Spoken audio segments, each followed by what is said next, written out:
This is the Blackberry Key2.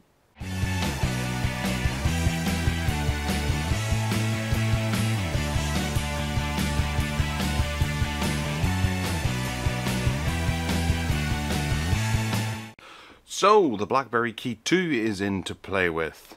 And I'm sure there'll be a comment down in the comments box down below saying how late this is to the game, but sometimes these things are very difficult to get at whenever every other journalist and blogger out there wants to get their hands on one. This is a matte black one with 64 gigabytes and 6 gigabytes of RAM internally. On the back here we have some basic specs: 4G LTE, 4.5 IPS display, 1620 by 1080 with 433 ppi. It's a dual-core 64-bit Snapdragon 660, dual 12-megapixel cameras with wide and telephoto lenses. I'm interested in this camera more so because I've heard conflicting reports as to whether or not it's actually good. The front camera is 8 megapixels. There's a 3500 milliamp hour battery inside, and it runs Android. So we'll pull her out of the box. Oh, it's actually quite a nice box, a good thick box at that. And then we have the device neatly set on top, which we'll pop out and come back to later. Right, we have a little tray that is made out of recycled cardboard, which is quite nice, not plastic. We have another little box here which has some bits and pieces inside it. We have a SIM card ejector tool, always handy, and a quick start guide. Then at the bottom we have the power adapter, which 100 to 240 volts, 50 to 60 hertz output, 5 volts equaling 3 amps, 9 volts equaling 2 amps, 12 volts equaling 15 amps. It's very difficult to see that. Extraordinarily small writing. You can see it probably better on the screen now with the macro vision. And it's a portable travel charger, kind of nice. We have a little pair of headphones there that we'll have a look at, and we have a USB Type-C cable. So the headphones, we get some earbuds, which is nice, and they are in-ear headphones, and if memory serves, they're made by someone notable. Maybe not, maybe I'm just making that up, but they actually look quite nice. They've got a particular design to them, obviously, that is Blackberry apparent, but yeah, they're neat. And they've got a little inline controller with a button and a volume up and down, so yeah, they look quite decent. I'll take them for a spin. Okay, so the main event, the device. Right, well, I have the luxury of being able to do this because I have the Keyone as well. I used this as my main device for most of a year until some problems cropped up, in that at Christmas I was at a Christmas party and I went to take a picture of the group of friends I was with, and the camera stopped working. And it continued to stay not working up until this was about to come out, and this got a software update and the camera started working again. That was about 6 months later. So I gave up on this in January. The spacebar also gave me no end of troubles. It just didn't work. I was going to RMA it, then all of a sudden it started working again for about a week. Then it stopped working again for about a month. And if you can just about see that, the battery has swelled just a little, just enough that it's notable in the hand. You can feel a bit of a bulge here, which I'm not exactly pleased with. But then I changed my job and I was able to keep the device almost fully charged as opposed to running it down as I used to on my daily routine. So that brings us to the Key2, one that I'm terribly enthusiastic about. I can't wait to use this as my main device because I love the Keyone ever so much. I am a bit of a fan, so I have high hopes for it. Initial impressions are that it's lovely. It feels very nice in the hand. I'm quite hot now and it's just come in from the cold, so it's a wee bit sweaty. We have 3 buttons down this side, which we'll delve into, because one's obviously a volume rocker. There's probably a power button there as well, and then the Blackberry button, which was on the Keyone on the other side. And I remember it being quite annoying because you would hit it quite frequently. I was always most annoyed about this because putting it into a car cradle, you would hit that a lot. And I'm noting that this is down around that area as well, so this is going to cause issues with my car cradle clamping in on the sides. Anyway, enough. That's my own problems, certainly not yours. On the top we have a 3.5mm headphone jack. Nice metallic feel here. That actually, it's really smooth and luxuriant. It's quite silky. Microphone hole there as well. We have an antenna band here, a volume rocker, and then the 2 buttons we mentioned earlier.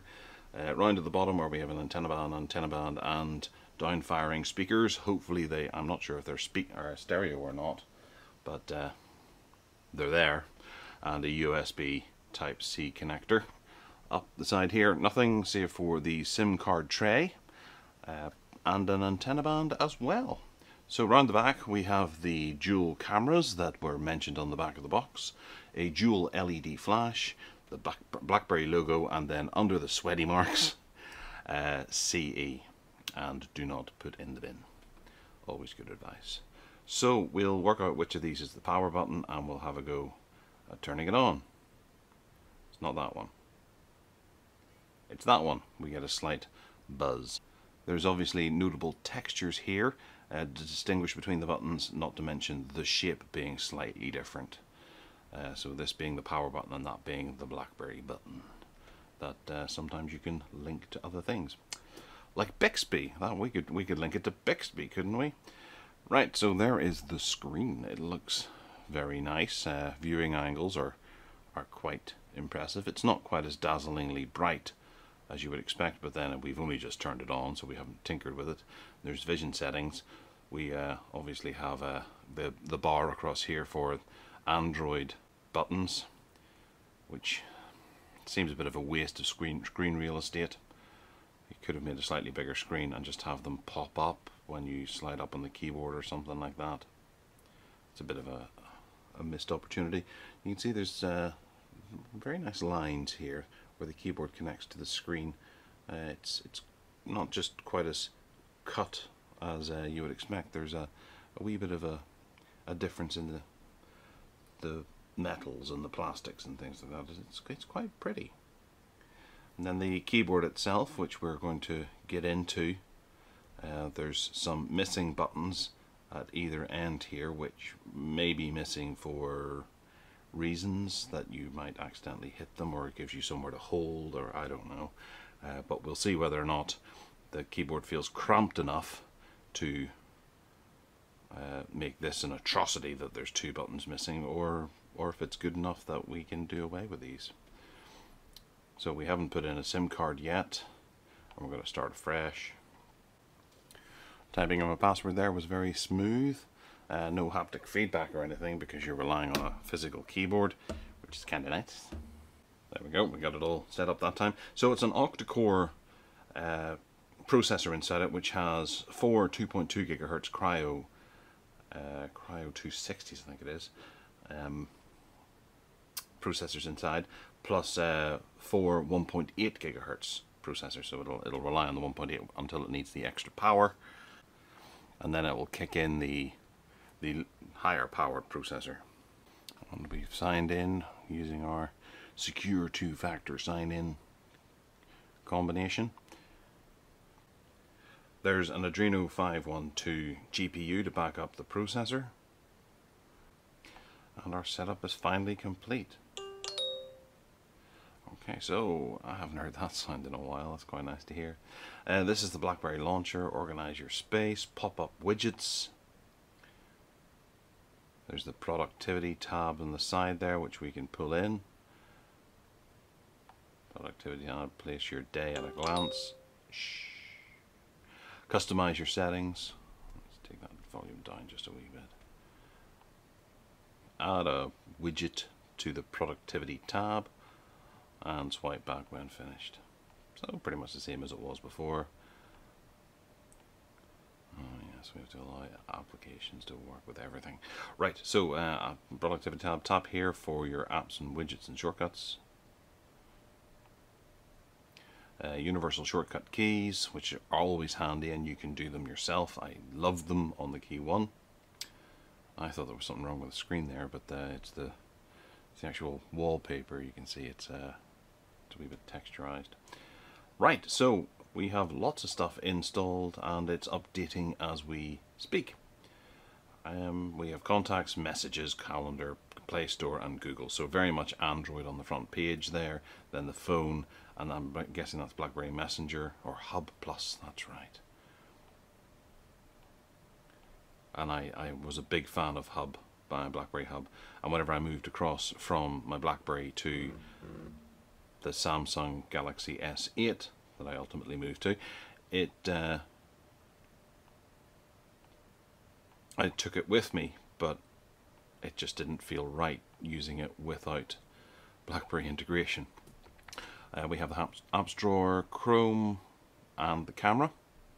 Then over here we have Photos, Maps, Detect by BlackBerry, which is the security suite that tests just how secure your phone is, monitor, control and track, Notify Me, and all that kind of caper. And we are excellent security. That's great. I've never seen it anything else, but I'm sure some people have. Then the Blackberry Suite, which has a load of really nice little applications. We've got Note, which is a bit like Evernote or Google Keep or that sort of thing. A task manager, keyboard shortcuts, add contact and add event. Just very simple administrative features on the phone. Composing emails, composing text messages, viewing alarms, checking your battery level and checking your data usage.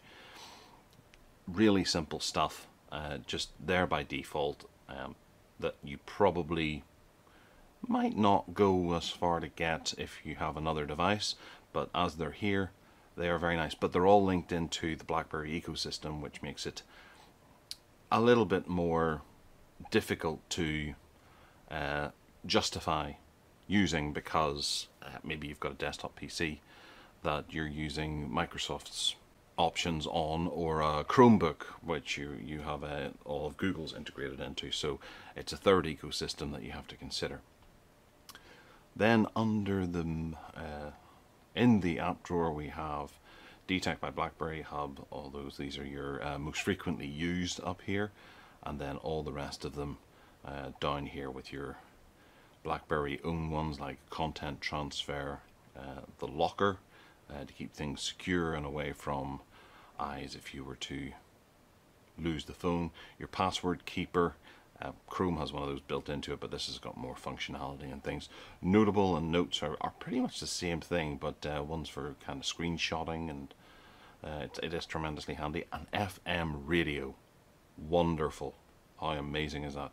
The privacy shade, which I used once and thought it was neat and never had call to use again, but I'm sure some people have, where it just gives you a band across the screen and you move it up and down, which means no one else can see what you're doing on the screen if you're trying to read some sensitive documentation on the train or something like that.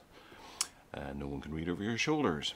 Redactor, I haven't seen that before, but obviously it's for deleting or obscuring information in a document,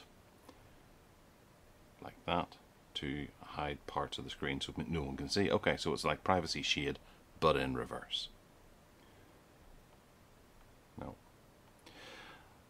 Tasks, sound recorder, slides, sheets, settings, translate. Everything is pretty much self-explanatory. So we'll go to the camera. BlackBerry camera, welcome to BlackBerry camera, take a picture or a video, dual camera, logger mode, and turn on location data. I want to do that. And there's a nerve going in my finger at the moment, sorry. I don't know if you could see that, but the phone was bouncing. Yeah, so much of the internet is divided as to whether or not this camera is any good. So I'm going to go in and have a quick look at the system settings to see what version we're on. And if there's an update, right, so there's no updates currently available. We are on, there's the baseband version, Android security patch of May. It's August now, so we're a wee bit behind. I think my Samsung Galaxy Tab S2 had an update yesterday to the June security thing, so they're a wee bit lagging behind. But then BlackBerry did do that on the Keyone. I was a bit annoyed that there wasn't any updates for quite some time.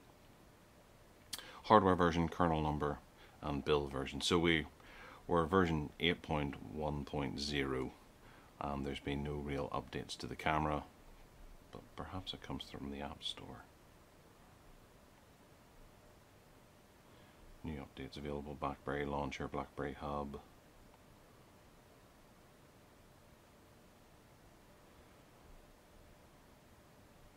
Nothing showing for the camera, so we'll snap off a couple of pictures.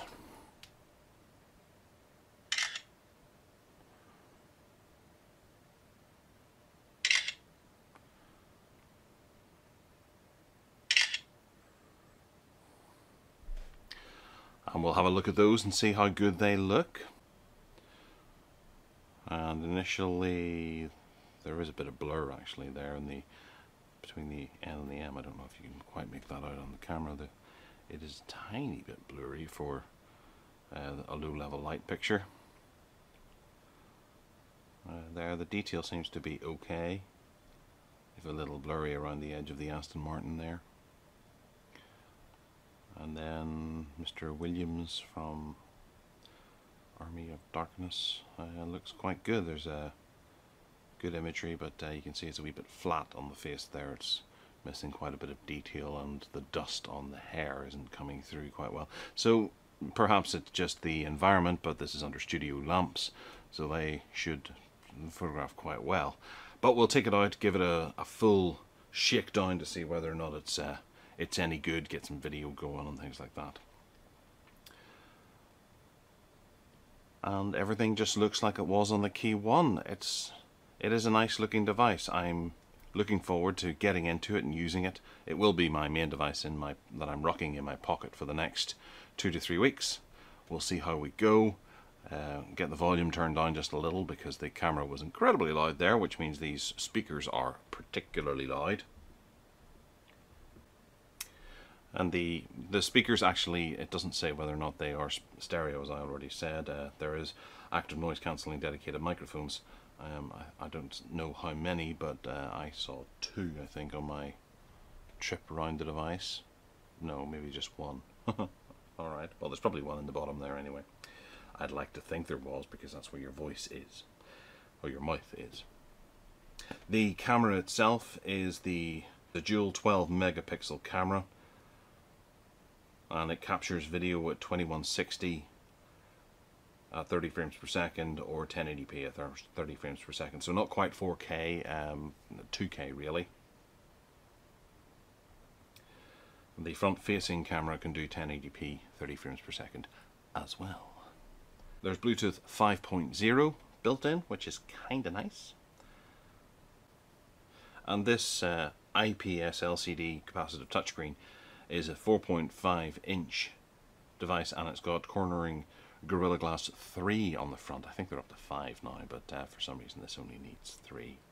And when we get the SIM card in there, we'll pop in a microSD card, because I failed to mention that there's a microSD card slot there as well that supports up to 256 gigabytes. So you should be good for storage on this with 64 on board already.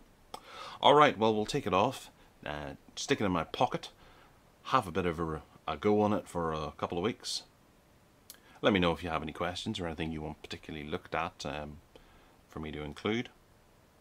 Hit that subscribe button, give us a wee thumbs up if you fancy, and other than that, take care.